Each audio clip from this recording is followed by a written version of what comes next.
السلام علیکم۔ قصہ یوسف پڑھو تو جان جاؤ گے یقین سے، تو بند دروازوں کو کھلوایا جا سکتا ہے۔ بہت جلد مایوس ہو جاتے ہو ورنہ اس معاملے کا فیصلہ تمہارے حق میں آ بھی سکتا ہے۔ لفظ ناممکن میں ہرگز نہ الجھنا، دعا سے تو دنیا و آخرت میں سب کچھ پایا جا سکتا ہے۔ معاملہ رب کے سپرد کر کے پریشان نہ ہو۔ لفظ ناممکن کی راہ میں حرف کن آ بھی تو سکتا ہے۔ یہ تو آغاز محبت کی پہلی چوٹ ہے، اختتام سفر میں دل شفا پا بھی تو سکتا ہے۔ اگر بچھڑنا آزمائش ہے تو صدائے کن سے معجزے کے ذریعے ملوایا جا بھی تو سکتا ہے۔ ہر درد اشکوں میں کیسے بیان ہو، کچھ غموں کو مسکرا کے چھپایا جا بھی تو سکتا ہے۔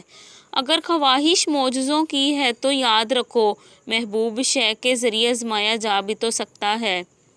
صبر کی حدود سے آگے بڑھ کر تو دیکھو تم، بے چین دل میں سکون سما بھی تو سکتا ہے۔ نہیں جانتا دل اللہ کی حکمتیں، مگر تمنائے دل کو رازداں کے سامنے بیان کیا جا تو سکتا ہے۔